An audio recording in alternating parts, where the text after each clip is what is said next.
What's going on, guys? It's Cliffy here. Today we are back with our batting career series and we are looking to go and just smash it. It is the biggest New Zealand rivalry, Canterbury versus Auckland, so hopefully we can go and I guess just pick up where we have left off in our batting career, which has been very successful, not only run-wise, but it has been probably my most successful series to date. So hopefully we can carry on doing that. We can keep going, keep scoring runs, and keep you guys coming back for more. So I don't really have anything to talk about when it comes to this batting career because I haven't played, as you guys will know, in about 3 weeks. But Mitch McClenaghan, he's putting on a show at the moment, the kid.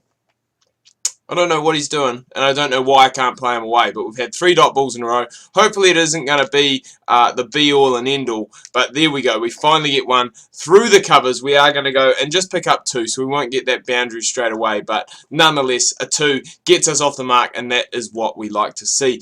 But cricket going around the world, obviously, at the moment, I'm just trying to think. There is the Australia and Sri Lanka series, Test series, which is going on at the moment. First day was played yesterday was the first day. Started around 4:30 New Zealand time, so pretty good viewing time actually for I guess us in New Zealand and Australia. We can actually watch the game, you know, at a normal hour rather than an ungodly hour that we are normally used to seeing. I'm not too sure what I've done there, but I've absolutely smoked it almost through mid-wicket for a couple. We'll definitely take that. After 3 dot balls, we get 3 2s in the first over, and that does take us to 6. Brings George Worker onto strike as well as the old veteran Kyle Mills coming into the attack now, and you can't ask for too much more than Millsy coming in. But anyway, back to that Australia-Sri Lanka game. Not too sure who won the toss, but Sri Lanka either opted to bat first or went in to bat first, and it was a decision that kind of backfired a little bit. They were rolled for 117. Apparently, the pitch that they're playing on is an absolute minefield. Anything can happen. I think all the bowlers pretty well shared the wickets around, which is, you know, always what you want to see. I think Nathan Lyon picked up 3. Ooh, speaking of 3s, we're going to come back for a cheeky 3. That was actually a rocket throw from the outfield, and we were lucky to get back in time, but we did manage to go and get there. But yeah, Nathan Lyon, I think he took 3 very quickly on. Josh Hazlewood bowled very economically in the start of the innings. We'll just take 1 here so we can go and keep the strike. But he bowled very economically at the start of the innings. Mitchell Starc took a few. I think he possibly took 2.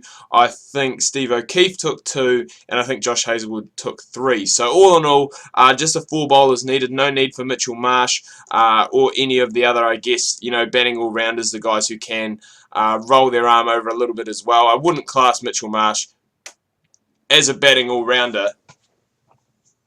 But what is that?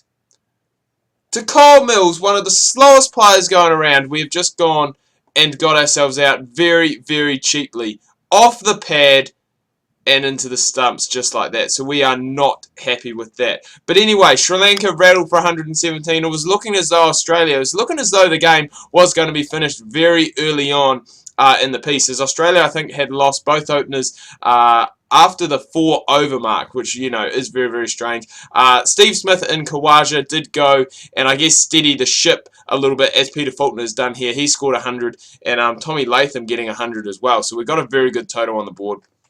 But Australia finishing 66 for 2 at, oh my god, how many did we score? This is such a high scoring game. I don't even know if we got up, to be honest. It was so high scoring. We have in the end. It's going to be very interesting to go and have a look through the scorecard in just a second. But Australia 66 for 2, which means that they are only about 50 runs behind heading into the second day, which is almost perfect. You know, you can't ask for really too much more than that there. As we can see, 536 plays 357. Absolute incredible display of batting display. This is definitely not a minefield that we're playing on. We were playing on an absolute road, unlike the Australians and the South Africans. Peter Fulton 135 off 112, and Tommy Latham 112 of 108. Those two were, I guess, the benchmark. And Anaru Kitchen almost getting his side over the line, 155 of 122, and Colin Munro 100 as well, 112 off 90. Colin Munro been playing fairly well in the Caribbean Premier League as well at the moment. You know, I think he's had 100 in that there. Man of the match goes to Hamish Bennett. Very, very expensive. 4 for 87. I believe that is probably off his 10 overs. It is, but he was really the only bowler that did go and get anything done. Little cameos from Latham and Stewart, but apart from that, it was a very, very high-scoring game, and Hamish Bennett actually picked up a run out as well, so he was really the chief destroyer when it came to that. We'll be a little disappointed that we haven't gone and scored some runs on this big, in this big run fest, I guess you'd say. Only 14 off 10 for us on our return, but nevertheless, I guess we'll say, we will go and take it, and we will move on from here. Anyway, guys, I'm going to wrap things up. Do hope you've enjoyed this video. If you have, please remember to leave a like. If you are new, please do subscribe.